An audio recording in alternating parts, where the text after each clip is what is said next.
Thanks for joining us in this discussion. I'm Ceyla Pazarbaşoğlu. I'm the Vice President of Equitable Growth, Finance and Institutions at the World Bank Group, and I'm really looking forward to a substantive discussion on channeling capital flows to developing countries and the role of IFIs.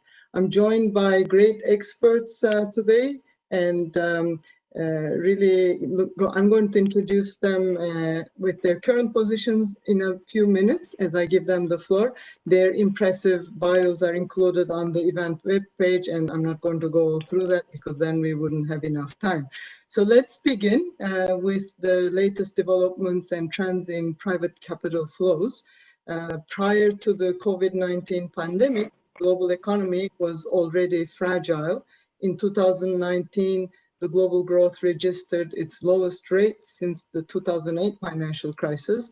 Last year was also the lowest point for economic growth in emerging markets and developing economies since 2009. The pandemic plunged the world economy into its deepest recession actually since the Second World War. With more than 90% of countries will face per capita income losses, and larger fraction than in any recession in the past 150 years.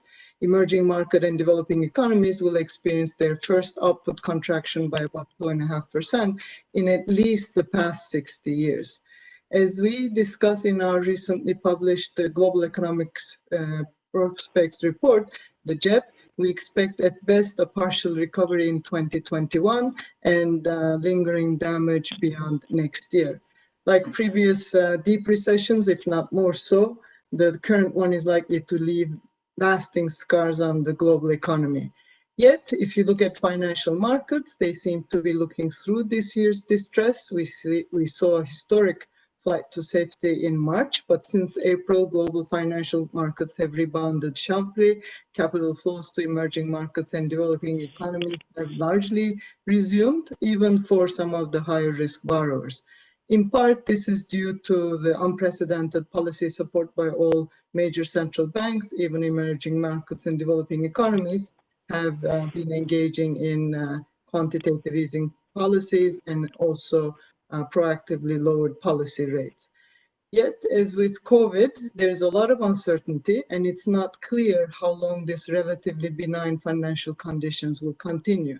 So I'm going to turn to Anne Kruger and ask her, how do you see the development in private capital flows since COVID? Is there a disconnect between economic fundamentals and financial markets? I'm going to ask each colleague about this. As many of you know, Anne Kruger is currently the Senior Research Professor at Johns Hopkins University and Senior Fellow at Stanford, and also my former boss at the IMF. Anne, what are your views, please? Thank you very much. I want to step back just a minute because it seems to me that we got some problems here and they need to be sorted out just a bit. Let me start with the developing countries and their situation. And the first thing to be said, I think, is that the different ones are in very different shape. Some were in reasonable macro balance and had relatively stable macro before the onset of COVID, but many did not. Many were already fiscally stretched, and some, of course, and I have Argentina in mind in this case, were already in trouble, and others are either in trouble or getting into trouble very quickly. And I think that because of this, it's very hard to talk about capital flows because I think a few of the countries, namely those whose macro is satisfactory and who, in addition, do not have heavy overloads of debt already, may be able to access public and private capital enough so that for other purposes, they're okay, but there are many other developing countries which aren't. And there is some, I think, concern there because when they have the overstretched macro, as some do, then the problem is one that they needed to have some adjustment even before the COVID virus came, and that makes it very tough to expect that there can be much done in private capital flows on that account. I could spend a lot of time on this, but of course we don't have it, so I won't. But it seems to me that we have to really think about 4 different needs that developing countries have, and different ones are in different situations. Almost all of them have negative impact from the onset of the worldwide recession that came on with the COVID virus. I think there's no doubt about that. But secondly, many needed to get imported supplies and equipment for medical purposes, in addition to or on top of the other things they needed to do. Thirdly, they need to get public health system better for a whole variety of reasons, and I'll come back to that in a minute. But four, I'm going to argue that we cannot just rely on private or public, for that matter, capital flows to those countries to solve these problems for reasons that I'll come to after I've gone through it.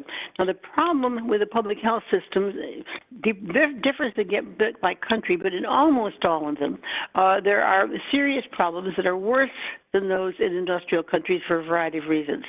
Many of them either cannot lock down or cannot enforce lockdown for the simple reason that people live too much on top of each other, or because they basically cannot do social distancing. It's reported that some of the most densely crowded areas in India, in the cities, are areas where the alley is 6 feet wide and where people have to walk down it even to get their water supply every day. In that circumstance, there's no hope that social distancing will work, and without water, they can't stay in their units, so that basically that problem, or that attack on the problem of COVID in the short run, is absolutely out. Now, social distancing just can't happen when you've got 10 and 12 to a room, or when you've got alleys 6 feet wide, and when the wage earner has to walk down the alley to get his daily wage, which is paid daily or whatever. The result of which is, of course, that the usual, or not the usual, but the ones that the advanced countries have adopted to try and halt the spread of the coronavirus cannot work. So what has to happen, of course, is that other means have to be found in most of these countries. They can try as much as they can, and some areas may be able to reduce the spread by way of social distancing, or others, but not very much. So that, in fact, there's got to be other things going on.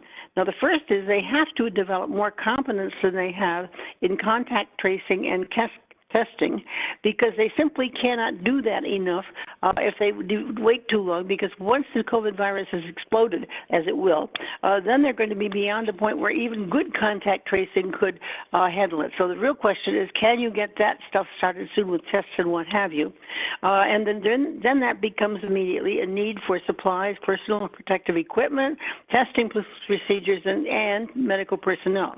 Even for contact tracing, you have to have trained people, and that's very difficult to do, especially once the virus has spread.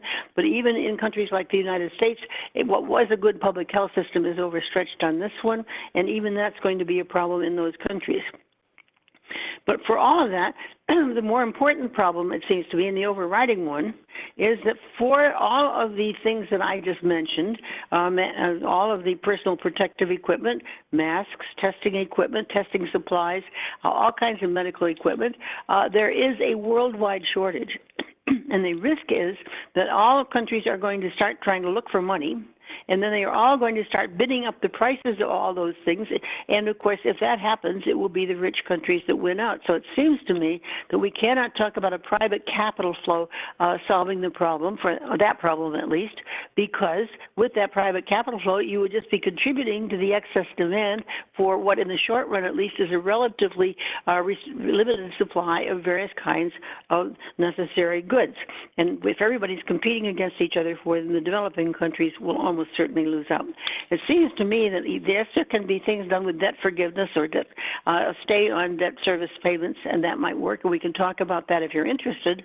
But the trouble with that is that does not increase the supply of those goods, and I think we need to have an international mechanism, probably, or it would have been best through the WHO, but I'm not sure that's possible now, where an agreement could be reached along the lines of the G20, where medical supplies could be allocated not necessarily on the basis of price, but rather having supplies allocated to the countries on the basis of need. Let me just finish, because you didn't want me to talk very long, by saying that the really long-term solution is, of course, the vaccine. We don't know when it will be available, but there seems to be some optimism that it will be available not too late into the start of next year. Even then, the developing countries are going to need to develop their capacity for distributing and administering the vaccine and getting their peoples to accept it. And it seems to me that much more attention needs to be paid to finding ways to increase the competence in the sorts of things that their own people will be able to do once we have a vaccine available, and to, in the meanwhile, do what can be done to keep a lid on the surge as best possible. I know that's not a very optimistic outlook, but I'm afraid that's the outlook there is. I'll stop there. Thank you, and very insightful. Our health global practice has been working very hard on this, including also procurement colleagues trying to come up with mechanisms to help countries to reach these important supplies. I'm going to go to Carmen Reinhardt. Carmen is our chief economist as of July 1 this year. She has worked on crises for most of her career, and it's great to have her at the World Bank Group. So Carmen, what are your thoughts? What do you think?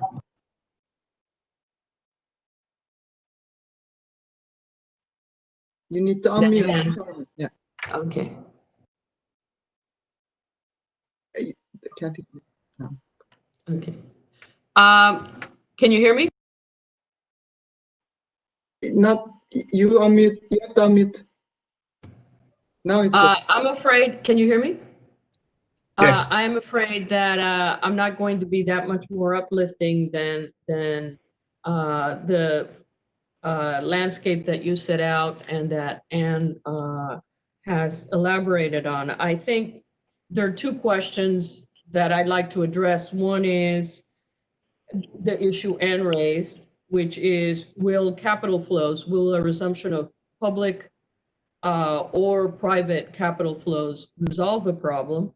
And the second question, which is a big open question, is, will those capital flows materialize?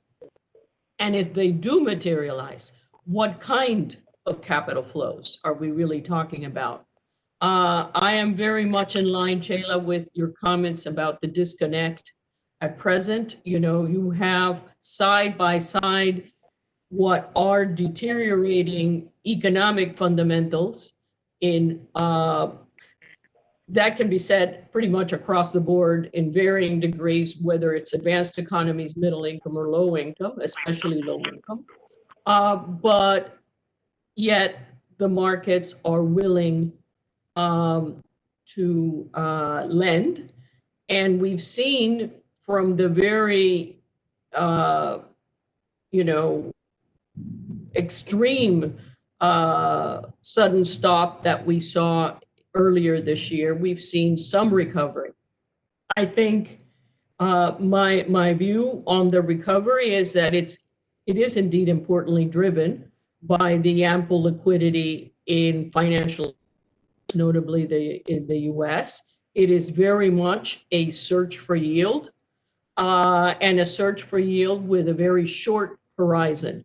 So, you know, the idea, which is a perennial in this strand of discussion, the search for yield has, you know, very short horizons. And I think one has to ask the question, which is, what kind of capital flows would really revive growth in the developing and emerging markets? Now, often the connection between capital flows and growth on a more sustained, and the key element being sustained, is associated with foreign direct investment.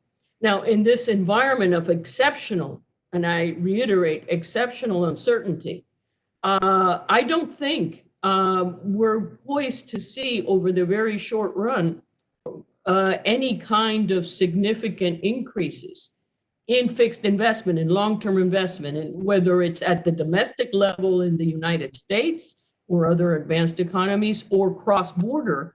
So I think what we're seeing is a revival in commercial flows and the type of portfolio flows and bank flows. Those two types of flows are notoriously unstable. That is very subject, very prone to sudden stops, and the usual macroeconomic and financial disruptions that are associated with those sudden stops. So I very much are on the same page as Anne that a lot of the problems we're seeing, particularly what is likely to be a sustained period of subpar growth and only gradual recovery, whether indeed, yes, finance is needed at the moment. You know, governments across the board are facing massive revenue shortfalls. But I'm less confident that the kind of flows that we're seeing or the recovery is going to facilitate that over the long haul. And I am very concerned with the possibility of an abrupt reversal.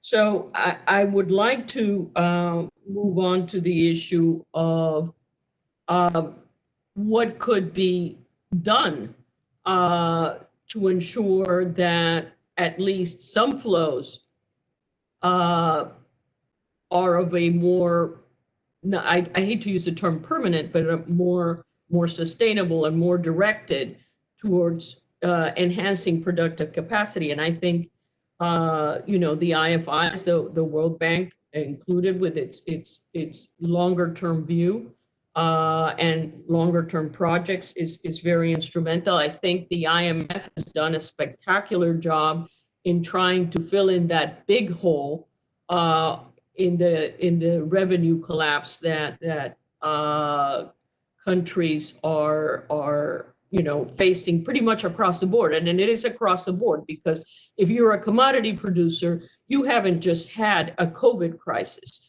you're also having a commodity price implosion, which historically has been associated with commodity price collapses or associated with spikes in the incidence of sovereign defaults, new defaults.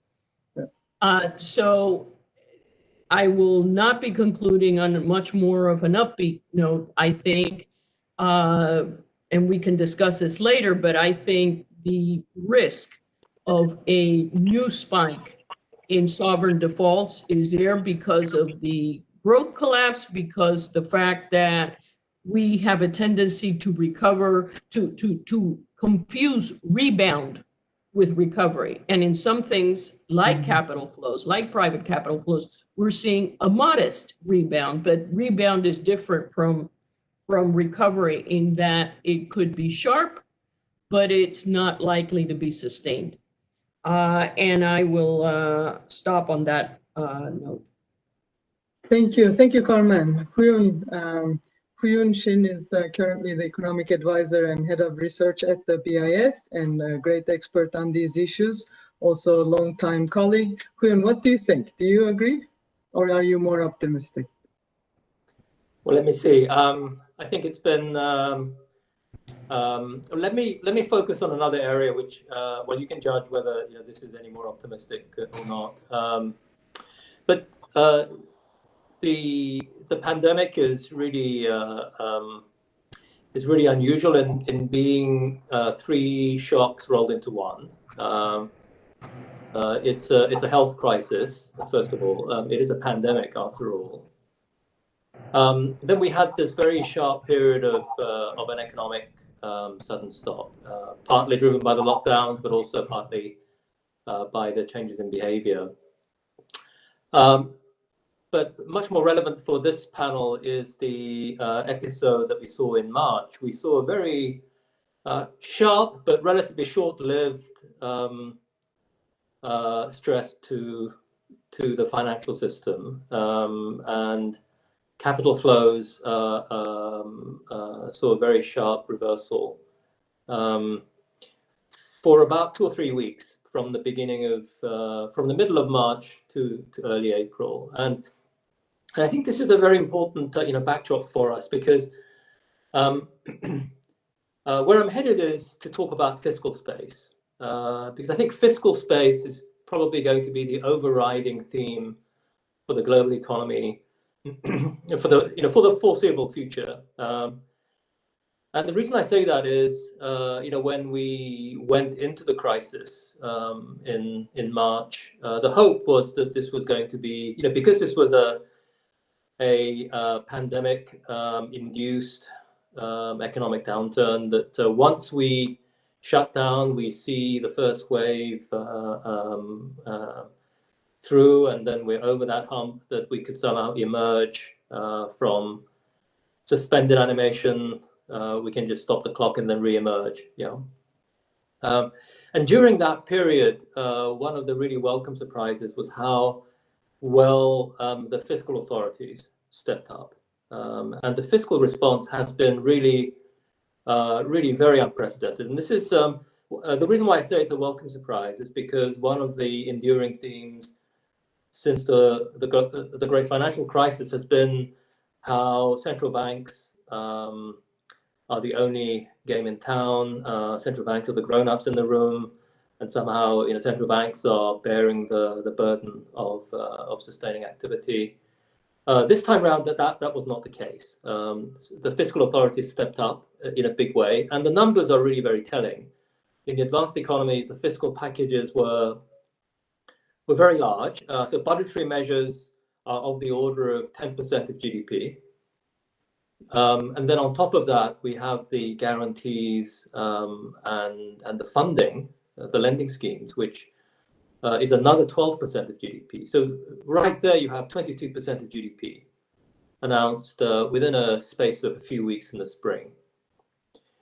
The scale is much more modest in the developing world.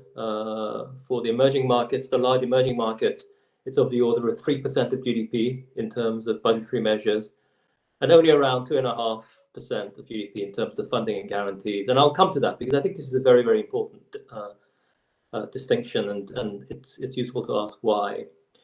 But the important point is that these initial fiscal injections were meant to tide us over a very brief period of disruption. So, while we were hunkered down, while we were in lockdown, this was a way to put businesses on life support so that they don't need to, that we can somehow preserve the fabric of the economic relationships, so that once we emerge from the crisis, we can then restart the economy without having done permanent damage. So these were meant to be very temporary, and everything was predicated on the pandemic being a short-lived shock. But what we see is that, and so the course of the global economy depends very much on the course of the pandemic itself. If we have a second wave, if the first wave lingers, if the virus lingers somewhere in the world, and given the epidemiology and given the seasonal nature of these things, it's going to flare up somewhere again. And I suppose, in that less optimistic scenario, even the really very large fiscal packages are not going to be enough. We'll need to dip in again. The reason why the emerging markets have been much more modest is because they have, a tautology is to say they didn't spend because they have less fiscal space. So what does that mean? In particular, well, you can either finance, you can either mobilize resources by issuing government bonds, or you can use monetary financing of some sort. And we know that monetary financing doesn't normally end well in emerging markets. And so the local currency government bond markets have played a very important role. A very encouraging development in the last 20 years, since the 1990s emerging market crises, has been that the emerging market governments, at least, have well and truly graduated from original sin.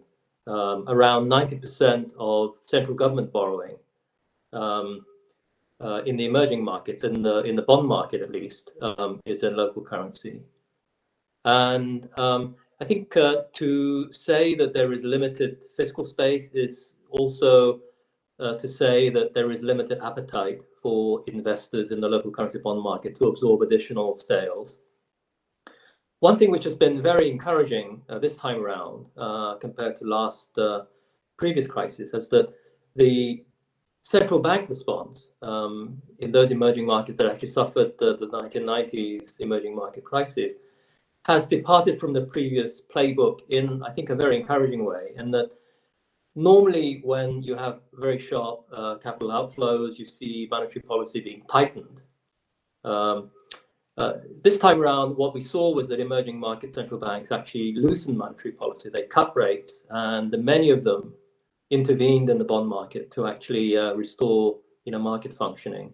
It's not quite QE, but so the scale was very small.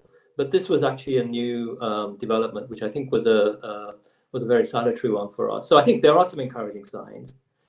But going forward, we're going to need a lot more fiscal space.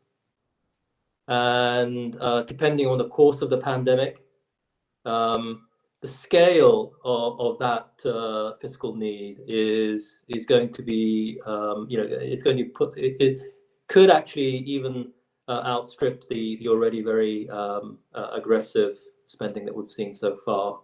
So fiscal space, I think, is going to be the overriding theme, and I'm sure that Yaromin will also mention this in his intervention. So let me stop there, Jonah. Thanks, Shun.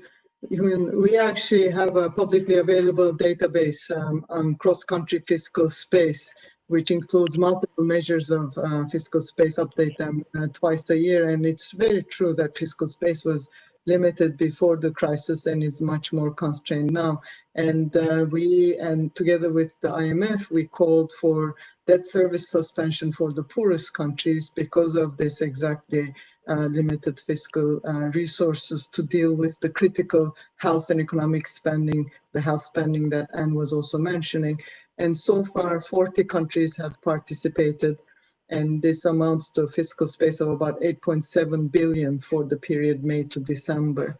So, and a key component of this is debt and investment transparency. There will be a discussion at the G20 this weekend, but also in October to see if this should be suspended. Perhaps we can come to that later.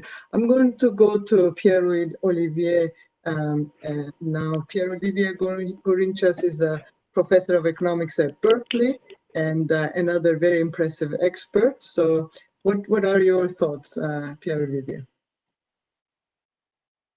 Thank you for having me, and I apologize if there is a little bit of background noise. I'm outside. This is where I have the best Wi-Fi reception, but it comes with a little bit of noise. Well, I think a lot of very good, very salient points have been made by Anne, Carmen, and Yoon.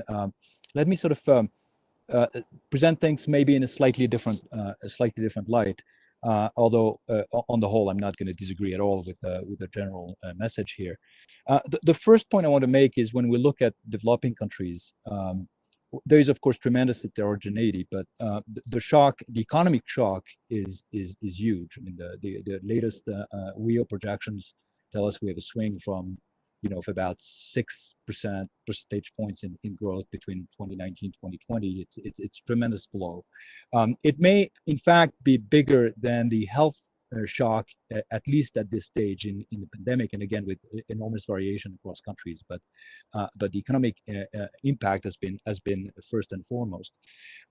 Now the playbook of advanced economies that Yoon has summarized has been to sort of throw everything at the problem, in particular on the fiscal side, but also with liquidity measures and support measures that I'll come back to. And immediately when this started around March or April, many people realized this is going to be something that many developing economies and emerging economies are going to have trouble following. Fiscal revenues were bound to collapse with the economic downturn. Fiscal expenditures were bound to grow, if only because of the need to address the health issues, but also to support the economy. And so this would have to come from somewhere. And if this is precisely happening at a time when advanced economies are drawing from the market and running fiscal deficits that are at unprecedented levels, the expectation would be that this would put tremendous strain on emerging market economies, and many economists, and I among them, were expecting that there would be a tsunami of defaults that would be coming very shortly after the onset of the COVID pandemic, and the surprise here is that it started that way, but it didn't happen, and by and large, a lot of countries have been able to avoid defaulting on their external debt, and I'm going to leave out Argentina as a special case here, and even have been able to access the markets. And so I think this tension between what I think a number of us on this panel and more broadly would have expected was about to happen, and what did actually unfold. It's interesting to sort of pause and go back and ask ourselves what happened. And so obviously a key factor, I think, has been the sort of extremely ultra loose monetary policy from the advanced countries, and the Fed and the ECB and the Bank of Japan, Bank of England. All of these central banks have been playing a very important role, and it's very clear that if you think that the COVID-19 crisis is going to be temporary, if you think that a vaccine is going to be available within, say, 18 months or 2 years, even if you have terrible numbers for 1 year or two, when you're discounting things at close to 0% interest rates and with relatively mild risk premia, that has a very, very limited impact on the net present value. So if you have that sort of calculation in the back of your mind, it's not too surprising that you come up with the view that market access maybe was maintained. You could do the same calculation, in fact, for stock markets in advanced economies, and ask yourself, why is the stock market in the U.S. or in other countries so elevated when we have terrible numbers coming from the labor market or business failures every day? And again, it's the same kind of calculation. If you think that it's temporary, even if the news are atrocious, but it's a short amount of time, then it's not too surprising that the present value is not affected. But you have to realize that this is sort of a very optimistic scenario. And somehow, I think, and I will agree with Carmen on this, I think that the markets are really not necessarily pricing things right. Now, why would that be the case? Well, one view would be that somehow there's been a sense in which they've been able to convince emerging market economies and developing countries that maintaining market access is something that is extremely important for their future. And that somehow these countries should bend backwards and make sure that the payments to private investors have to continue. And I think that's some of that has been going on. There's been a tremendous amount of PR activity going in that direction, and I think that it begs the question of where these countries, if I go back to the fiscal capacity that Yoon was talking about, if the payments are made to private investors, where is that coming from? It has to be coming from something else, and it can be coming from basically two places. One is that those countries are not deploying fiscal policy at a sufficient scale in their own economy, either to help people who are sick or infected by the virus, or supporting the domestic economy. Or somehow it's rechanneling some of the help they're receiving through other means, whether, for instance, it's for official assistance that is going back out and supporting private capital. And I think some of that is definitely going on, and we have to keep that in mind. So when I think about all this, I think the markets are still sort of have a rosy view about the future in terms of how quickly things could rebound. There is mounting evidence that, especially in any country, but especially in developing and emerging market economies, the blow to the economy that is happening right now could affect potential growth for more than just 1 or 2 years, but maybe 10 years out. People are talking about a lost decade, just like there was a lost decade for Latin America, and that doesn't require necessarily that there's a suspension of payments or there's an outright default. It's just the damage to the economic fabric that is already underway, and I think that is somehow perhaps not priced sufficiently,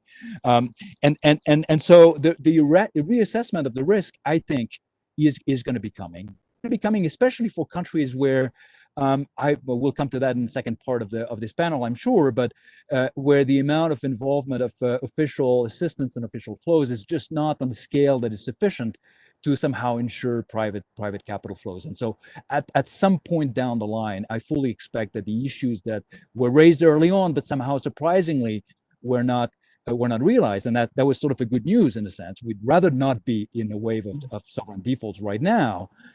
Those issues have not been solved. They've just been postponed, and they're still looming very, very large over us, in my view. Yeah. And I'll stop here.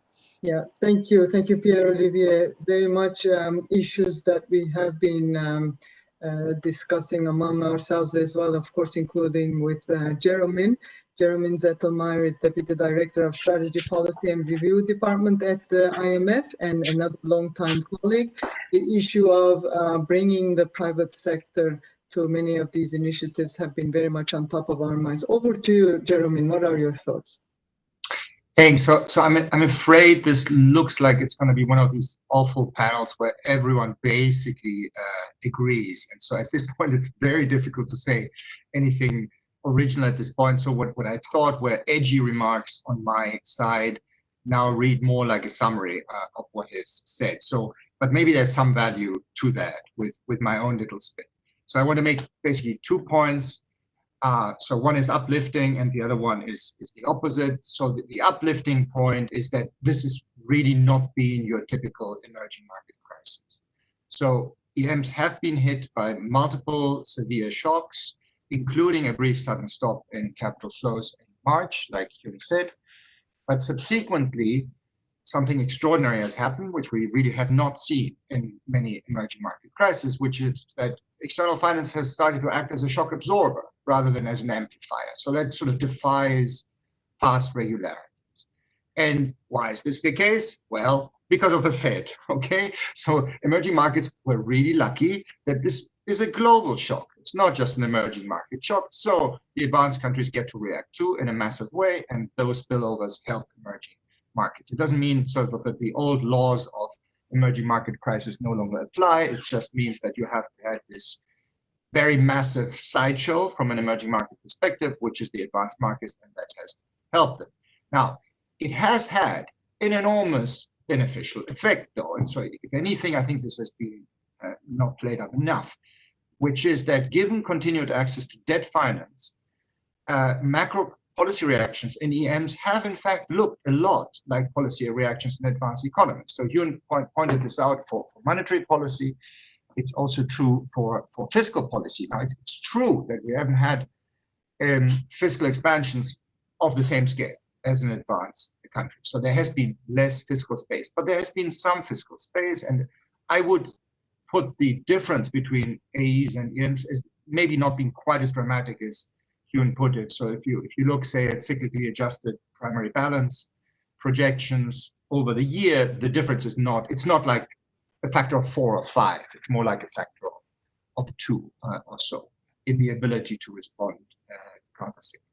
So this is sort of the first point. Then the second point has also been made, which is essentially a variation of the old say that, you know, past performance is not a guide to future success, right? So we should not derive too much comfort from the fact that the crisis has been so unusual and that private flows have played a very benign role on net for the next phase of the crisis, for all the reasons that have been stated by Carmen and Hyun, and particularly by Pierre-Olivier. And so here's another little rundown. So first of all, favorable financial conditions are super fragile. They do depend on central bank actions in advanced economies.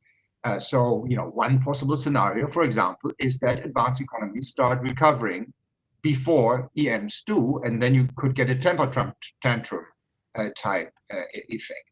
Now, the US, for better or worse, doesn't seem to be on that track. So we will have very easy financial conditions for a long time, precisely because you know, the crisis health level is not being fully dealt with. But in principle, you could get a reversal.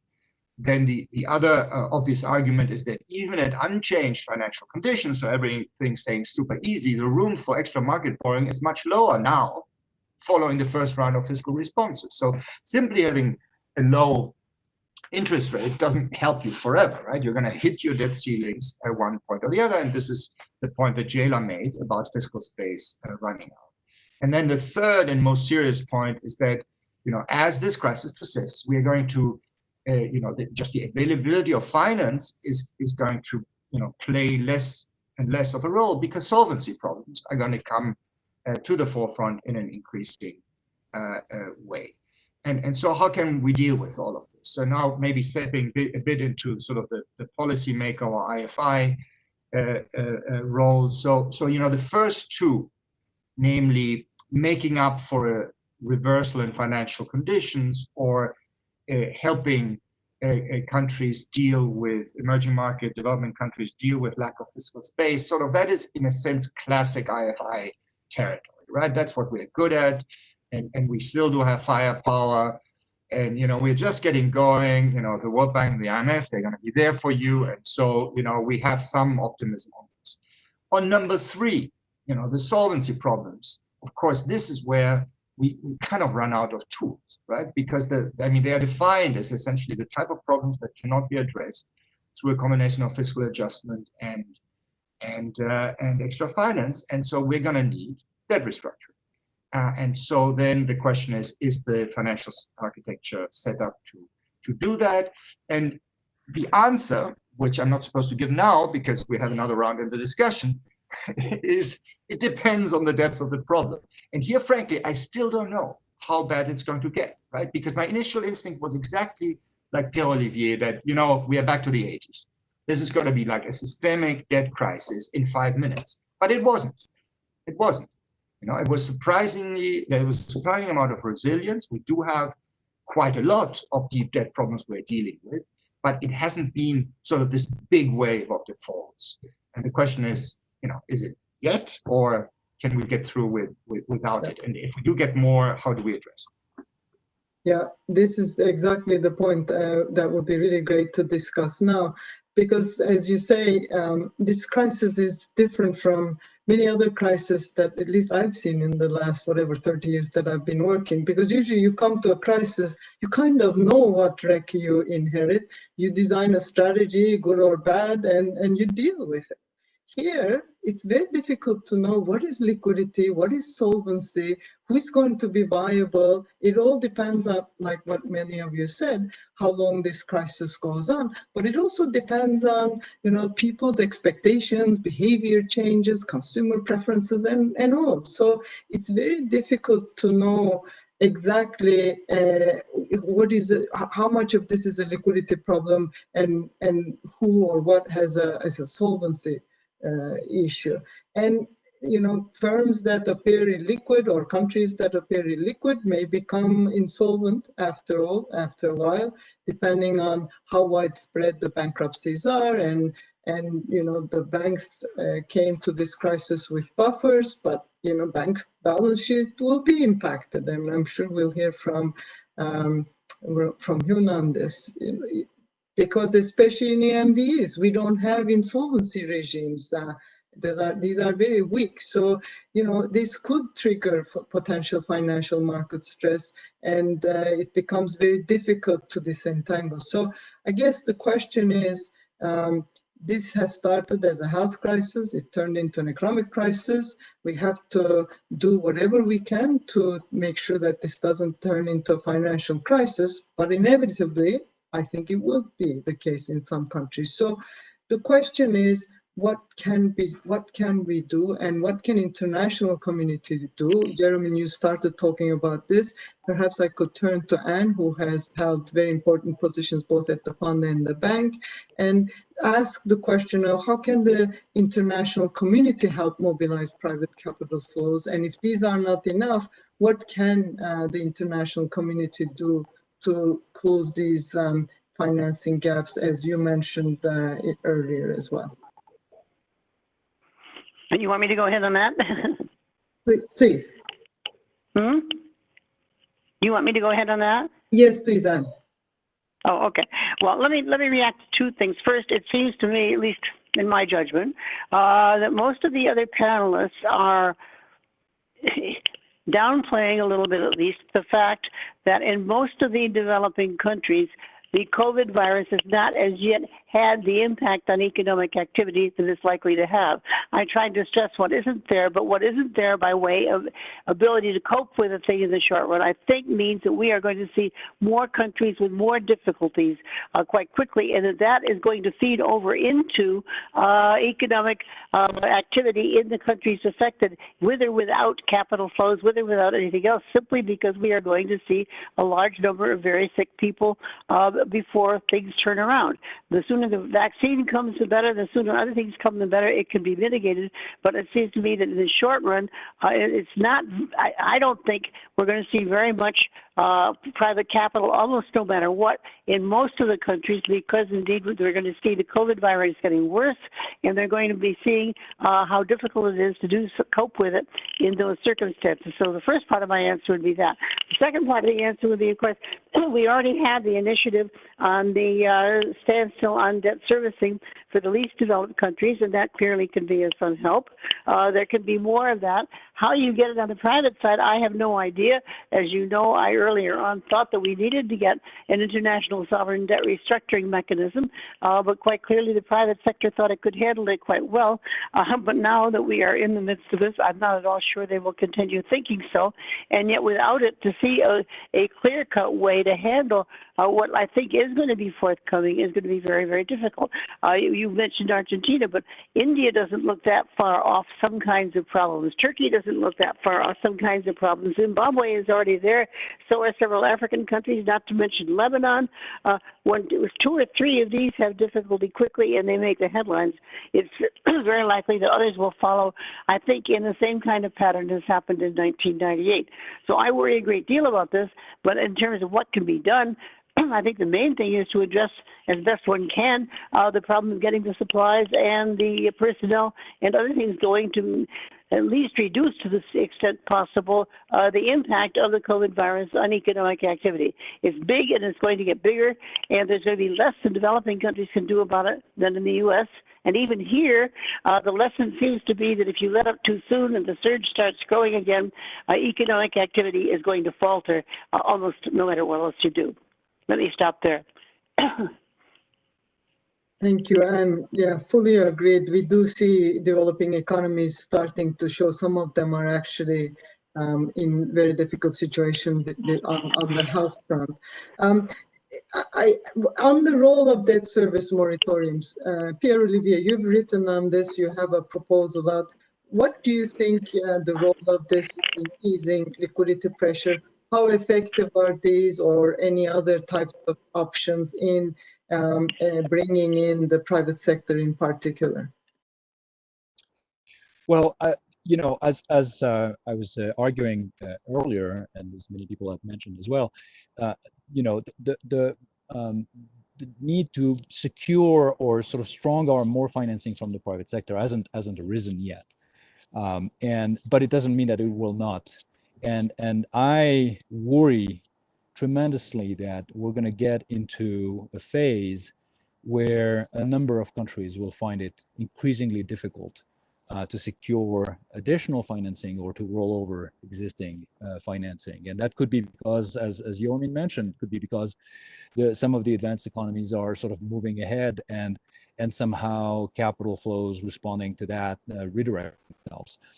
It could be for a variety of reasons. It could be because the pandemic become more severe in that part of the world, as Anne just mentioned. And so we have to be ready for that. And the problem that I see is that it's very complicated in the kind of sort of international bond financing world that we live in. It's incredibly complicated to organize some form of relief from private creditors. So in some of the writings I've done with Patrick Bolton and Lee Butchite, Mitu Gulati, and others, we tried to come up with a way in which there would be some form of standstill for interest payments and principals due over a short period of time, maybe 2020, maybe it could be extended to 2021.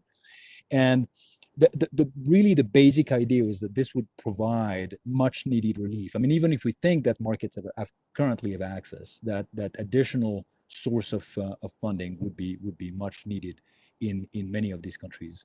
We came up with estimates that are imprecise, but they are significant. They are of the order of $800 billion or so for the affected countries.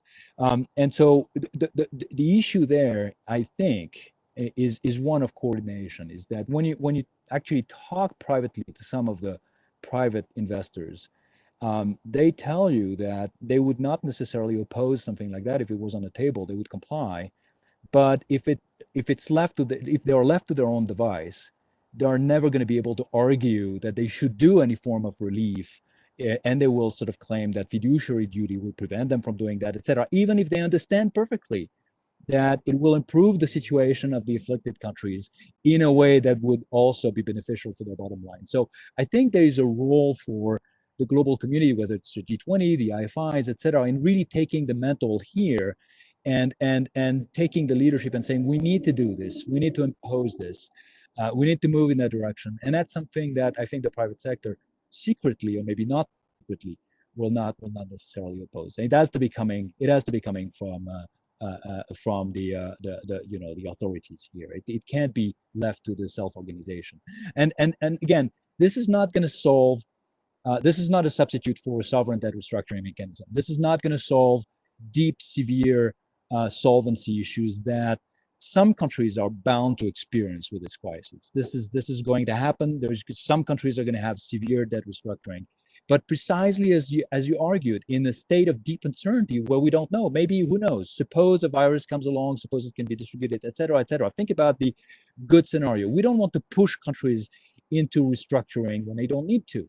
And so alleviating measures that provide liquidity in the short term are very much needed, I think, in order to preserve the option that the good scenario could be the right scenario. Very much along the lines of our work, actually trying to come up with options and proposals as to what could work, and of course working with Carmen and Jeremy also. Carmen, what lessons do we learn from history in terms of dealing with solvency issues? What are possible options that you think can be considered? Well, let me start also with, a very brief lesson from history. I think here Olivia is absolutely right that when this happened, we were looking for a wave of defaults. But I would also highlight that Paul Volcker started tightening in October of '79, and 1980 was a year of also crashing commodity prices. And things were bad in 1980. They were worse in 1981, but it wasn't really till August of '82 that Mexico defaulted and the domino effect took over. So what I'm saying very concretely is that, creditors don't want to see defaults. They want to get paid. Countries don't want to default because a default is very disruptive. So we're going to be in a period in which both sides, I think, we're trying to stretch the limit, see if this goes away. And on Chela, your question of what can IFIs do, and this also goes back to remarks that this wonderful discussion has already raised. I agree with Hyun Shin that the fiscal needs are not going to go away, that the need to finance deficits given the implosion in revenues that we're seeing because of the implosion in economic activity is not going to go away. And IFIs, unlike the Federal Reserve, do have finite resources. So I think the issue of, very much of looking outside the box to see in ways to help, I think is going to be necessary, because the capacity to do what the Fed is doing for U.S. corporates or for U.S. sub-sovereigns, that kind of firepower just is not there in the IFIs collectively. I'd like to focus, Chela, going back to the issue you raised, what can IFIs do? There is one thing that can be done. This doesn't avoid the crisis, but it may help resolve it quicker. And I want to touch on the issue of transparency, because right now I think there is a very legitimate, given everything that's happened, a very legitimate question mark on what is an insolvency problem and what is a illiquidity problem. sorting out illiquidity and insolvency in an environment like this is very difficult. And that also applies, Chela, to the issue that you raised about the financial sector. You know, right now, I think the focal point of all this discussion has primarily been focused on issues of sovereign indebtedness. But I think there is another layer out there. And Hyun, I will disagree with you on whether we graduated from original sin. I think you're absolutely right that central governments went a long way to that graduation point. But I would make two observations. That graduation point started having big setbacks around 2014. And number two, that the private sector did not. And so the issue of contingent liabilities as the next shoe to drop, so to speak, in aggravating what is already a frail sovereign situation is a very real one. I would remind everyone that Ireland's public debt prior to the global financial crisis was below 30% of its GDP. And we knew that it ended in three digits, a three-digit debt to GDP ratio within a year and a half, approximately. So I think one issue, to be brief, that I'd like to focus on is the issue of transparency. And this is not a code word. It is, you know, how can you do meaningful debt sustainability until you really get an encompassing picture of the you know, the extent of debt, whether it's state-owned enterprises and the ones we know best, which is of course the central government. I think also another factor regarding transparency that I am concerned with is in that effort to avoid or to delay a default, there is what is often referred to as gambling for resurrection, right? In which you take riskier measures, you get into debt contracts that are, you know, more detrimental in many ways, both in maturity, in yield, in collateral, and a variety of issues. That and I think, to move on to my final point, which is, if IFIs do have a much more limited firepower than the Federal Reserve, we should be preparing and using this time to really try to get at those sorting out the insolvency from the illiquidity problems. And I think, you know, debt transparency at an encompassing level is going to be something to facilitate that. Because if you look at history, and now even talking about the post-war, forget World War II, post-war, your average number of years from the initial default to the final debt crisis resolution is 7 years. And your average number of debt restructurings over that period is between 2 and 3. That's a long road. So if at a minimum, if we can't avoid heading down that road, if we can make that dark road shorter, I think that would be an accomplishment. It's limited in scope perhaps, but, you know, I think shortening that time span is very critical to restoring growth.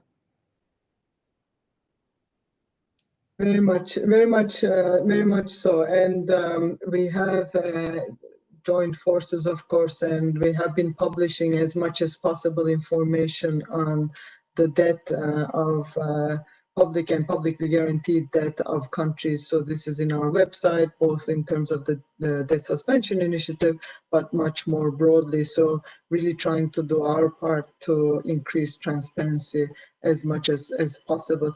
Jeremy, what do you think should be done in terms of available financial and legal instruments to both preserve or rebuild solvency?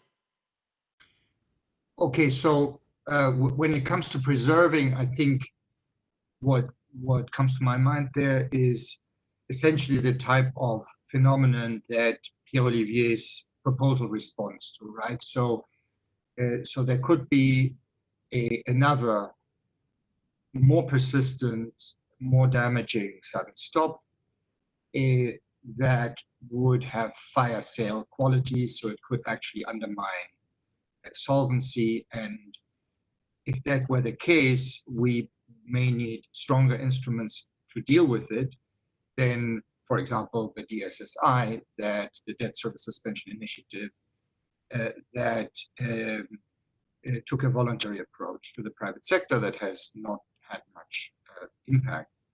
And so we may have to switch to an involuntary approach, and that then, I think, the first paper that everyone should read is indeed the Bolton et al. Paper that Pierre Olivier is part of, because it has a very smart way of combining involuntariness with an approach that would not do, in my interpretation, and this is personal, damage to the longer term financial relations between the debtor countries and the private sector. So this is effectively where I would go. Then there's the issue of rebuilding. And so if we are talking about rebuilding solvency, I think we're in the world of deep debt restructuring. And so do we have the financial and legal instruments to do that? Well, I think that with respect to bond exchanges, we are actually pretty okay. So I don't see that as the main threat. And that is because after the SDRM idea didn't get enough support, there was quite an aggressive policy agenda supported by market associations to make contractual improvements, to make debt crisis with respect to bonds easier to resolve. So we do have so-called enhanced CACs in about half of the stock of emerging market bonds right now, and we particularly have them in the frontier economies because those are the ones that came to the table most recently, and so they incorporated them. In addition, I think that credit enhancements can, in some circumstances, help reduce free riding. So I know the World Bank is working on this. So this is enhancements like Brady bond type solutions in the context of a deep restructuring. So it's not a giveaway to the private sector. And then finally, a tricky issue, which is not really about free riding, but it's more about how you get a agreement on capacity to repay in a situation where, as for reasons that Anne emphasized, the uncertainty on the long-term impact of the crisis is still very high. So that might be a fundamental problem, right, to getting consensus around a restructuring offer. So that is, I think, sort of one of the most difficult areas. So we have a very glib answer to that, which is you go for a very deep restructuring, and then you offer value recovery instruments, so you can offer some upside to investors, but they haven't really worked in crisis. There seem to be information problems. So this is an area which I personally struggle with, and which we are thinking about at the fund as well. So there's this area of bond exchanges, which doesn't look too bad. Now, the really difficult one, I think, is coordination between bondholders and non-bond forms of lending. So, banks, commodity traders, and so forth. And this is, I think, where the having had an SDRM, which we're not pursuing at the fund, would have helped. And what can we do in the absence of that? So I think there are probably some coordination options where we can, as the official sector, particularly as IFIs, nudge private creditors to come from different asset classes to come to the table. And then one should not forget there are legal instruments both at the international and international level that can be used. They are just quite intrusive, right? So there is the possibility of effectively making enforcement more difficult of existing contracts if the major jurisdictions agree to do that. And they can do that informally. It would have to take place through changes in laws.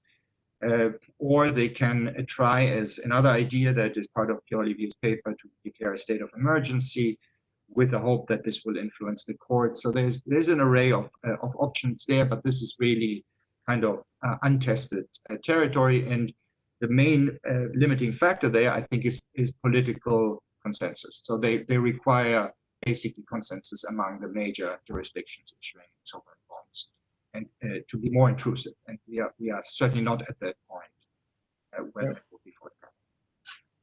Yeah.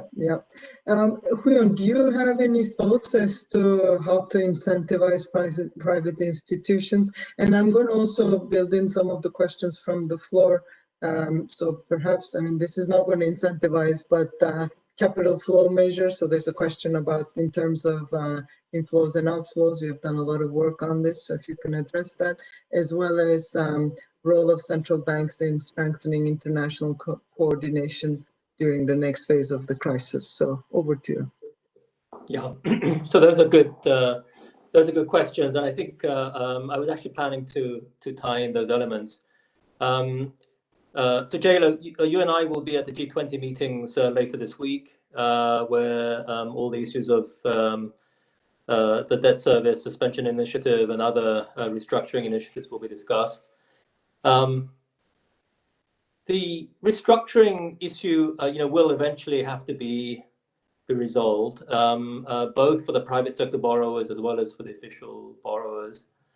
I wonder, though, whether it's more urgent to think about, in the short term, the liquidity aspects as well, because there will come a time when we will need to resolve the borrowers, both the private sector and in the official sector. But going back to the earlier discussion, the big elephant in the room is fiscal space. We need additional fiscal space right now. Debt restructuring is best done during quiet times when we have gone past the liquidity stage when we need additional funding. And if we believe that the course of the pandemic is such that much more fiscal resources will be needed, I think it's the additional borrowing that's really going to be core. And I think, as commented earlier, it's absolutely crucial to take account of the FX dimension. So Carmen rightly points out that while sovereigns have borrowed in local currency, private sector borrowers, the private, especially the corporate sector, has borrowed in US dollars primarily. And at the BIS, we've been looking at the issue of trade financing as well. And I gave a paper at the Summer Institute with Valentina Bruno on this topic, where we find that trade financing is also primarily in US dollars. So FX financing is very important. And FX financing is also particularly important in another respect, in that even though you have borrowed in local currency, the investors, if they come in on an unhedged basis, are holding naked currency exposure. And what we find time and again is that when risk appetite dwindles, this is the first asset class that they will actually sell. So when conditions tighten, when risk constraints bind, local currency government bonds, emerging market government bonds, will be the first asset class that they will actually sell out of. So I think one task that the official sector and the IFI certainly that need to bear in mind is how can we help the emerging markets at this point, and both low and middle income countries at this point, to tide over the short-term crisis. I think the resolution is very important, but I sense that that's something that will become more important over time. In the short term, I think finding additional financing is going to be absolutely key, and I think tapping the private market for this, I think, is going to be absolutely crucial. I don't think we can do it without tapping the private markets, and so I think there are various ways that we can help developing countries tap the private market.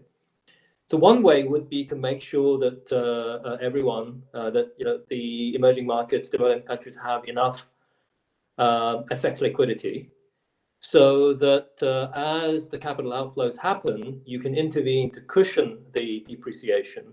And by cushioning the depreciation, what you do is you actually slow the pace of the outflows, because what you're doing is you're actually dampening the amplification of the gains and losses that come from the exchange rate moves. And so it's going to bind the risk constraints of the private global investors less. The other aspect that's going to be important is the monetary policy response. Now, paradoxically, when you loosen monetary policy and you lower the short-term rate, what you're doing is you're steepening the yield curve. And what you're doing is, by steepening the yield curve, you're actually lowering the cost of hedging. So if the foreign investors come in on an unhedged basis, and they do it because that's the convention, they don't hedge typically when they go in, but they do typically hedge when they invest in other advanced economy government bonds. So if you have a euro investor, bond investor investing in US treasuries, they would typically do it through a swap. They acquire the dollars in a swap and then invest on a hedged basis. How can you encourage greater hedging behavior, ex-ante hedging behavior in emerging market government bonds? Well, you lower the cost of hedging. And and typically investors, they roll over short-term swaps rather than engage for the full term of the bond. So if you steepen the yield curve, what you're actually doing is also to lower the cost of hedging, and you're actually incentivizing investors to come in on a hedged basis. So I think there are various ways. So the IFIs have a role in helping with dollar liquidity.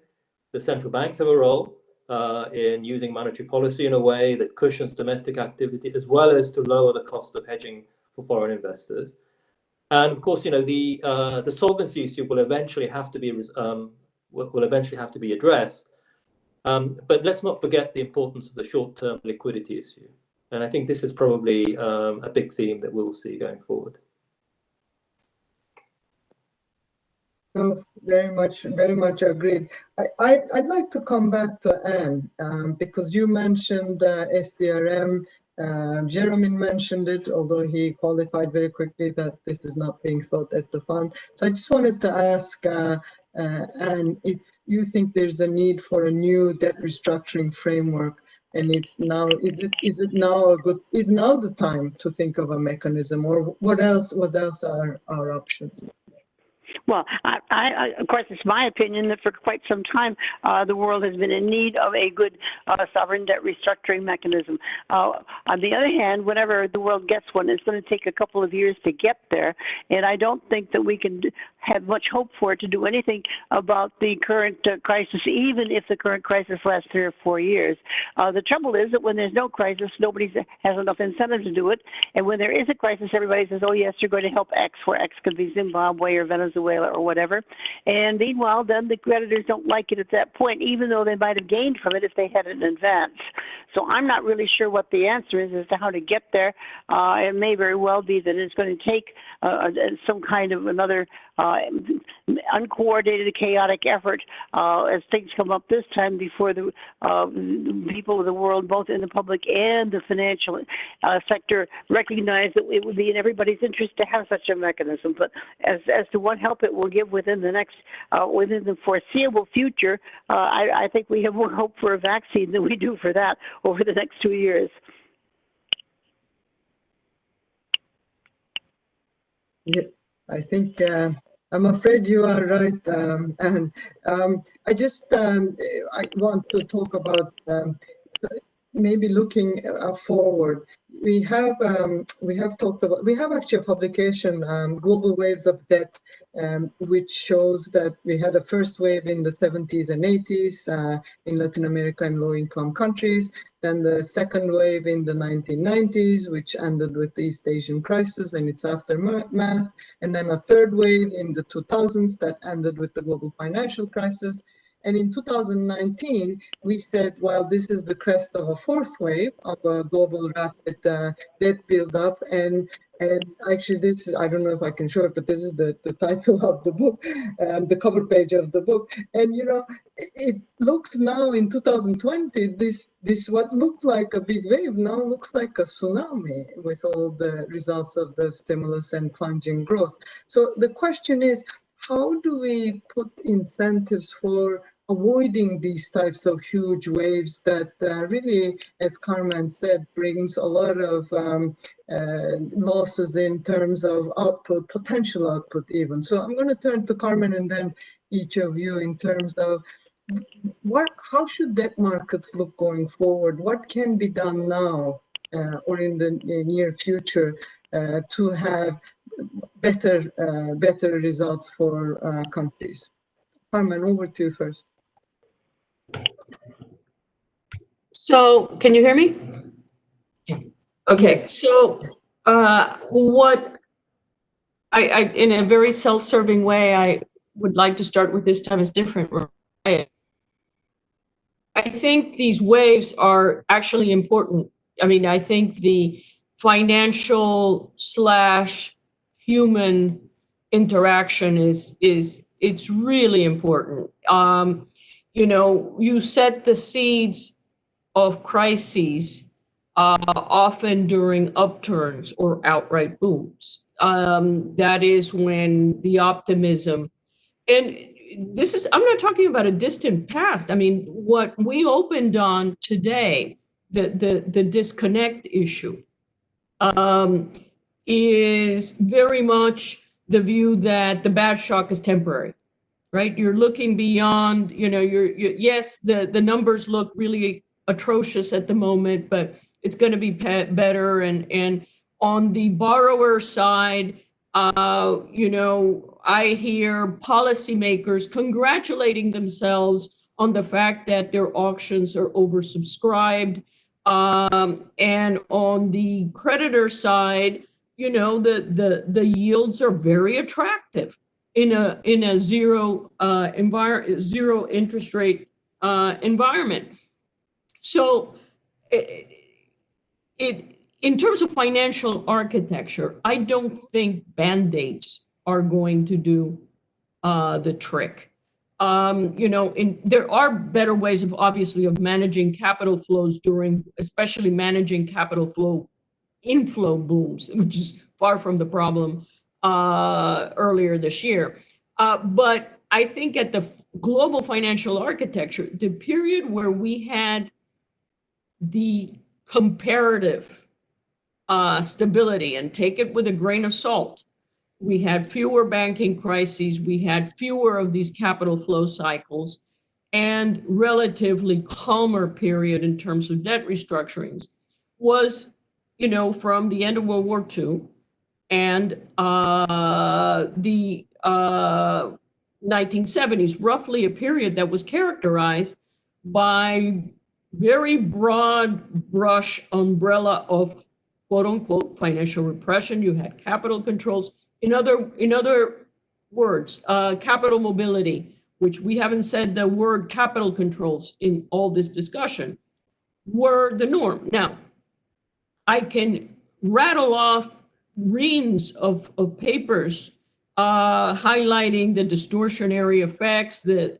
you know, growth issues associated with controls, but the fact is that was a period of comparative stability.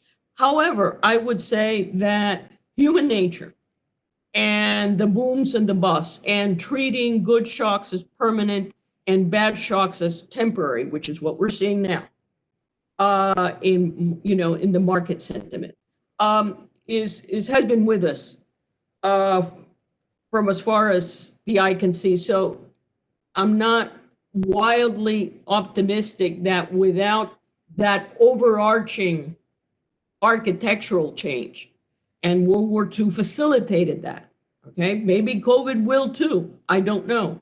But without that overarching change, this boom bust goes back through at least the whole of the 19th century and most of the post-1970s period until we are where we are today. Yeah, I'm going to ask Jeremy to come in.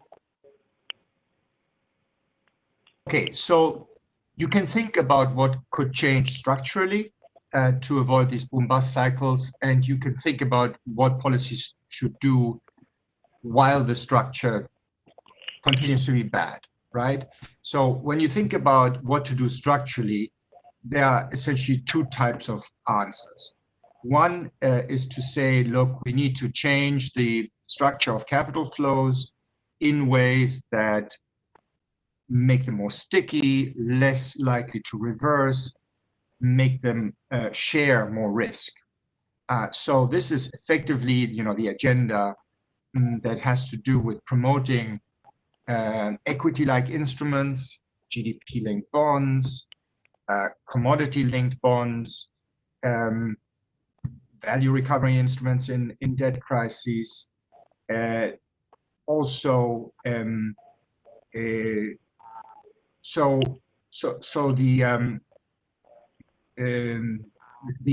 emphasis of course FDI, which is a point that that Carmen made at the beginning.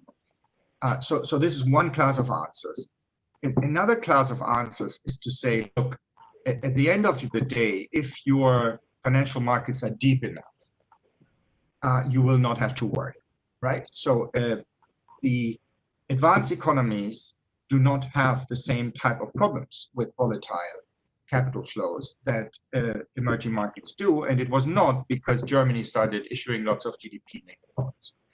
And so much of our attention, I think, as economists working on emerging markets has been on this first class, let's promote structural changes.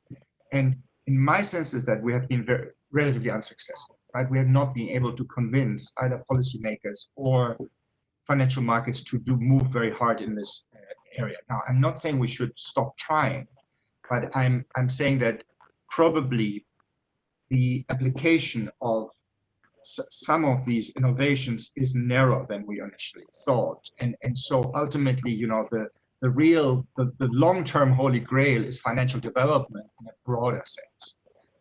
And so that is probably the agenda that I would be pushing. And of course, we are doing it, right? We are doing it. So it has to do with the development of domestic capital markets, but mindful of the fact that while one is developing anything, it's likely to backfire in some form, right? So you're always going to start in a shallow way, and then you're going to get into trouble. And so that brings me to the second point. You know, while things are imperfect, what can one do? And I think here, you know, there is probably some scope for being more proactive in preventing these boom-bust cycles on the side of emerging markets, right? So we have this research agenda going on at the fund called the Integrated Policy Framework that is probably going to be used to reform what we call the institutional view of the IMF on capital flow measures. And the direction which is going, to quote a sentence from a blog by Geeta Gopinath and Tobias Aryan, which was published 2 days ago,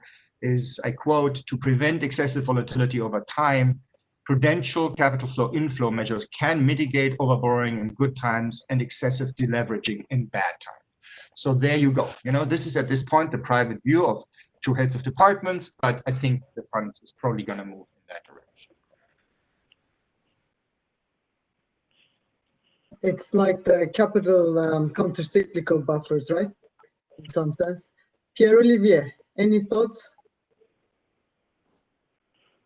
Just a few remarks. I think first, the sort of the dichotomy that Jeromin pointed out, which is, you know, you could go to one extreme, which is you try to implement the sort of the full risk-sharing arrangement with a menu of financial instruments and the depth of financial markets and the institutional capacity that goes with all of that and the governance. And then you're sort of in a good position. And, you know, markets are going to be helping and are going to be absorbing losses when they need to be absorbed, and are going to be spreading the risks when they need to be spread. And there's this other view, which is, you know, it's a form of financial autarky. Let's limit the extent to which we can be subjected to the shocks that are affecting the world and could buffet our economy, and then maybe we're better off if we try to stand on our own. I think, you know, I want to borrow from Stan Fisher's comment he made once about optimal exchange rate regimes. You know, do you want to float or do you want to have a fixed exchange rate? And Stan, when he was, I think, deputy managing director of the fund, said, well, you know, whichever regime you adopt, at some point you wish you had adopted the other one. And I think that's also true when we think about capital flow regimes, and in the sense that we understand that the world in which we try to build the perfect risk sharing kind of arrangement doesn't always work the way it's supposed to work. It becomes amplifier instead of absorbing losses.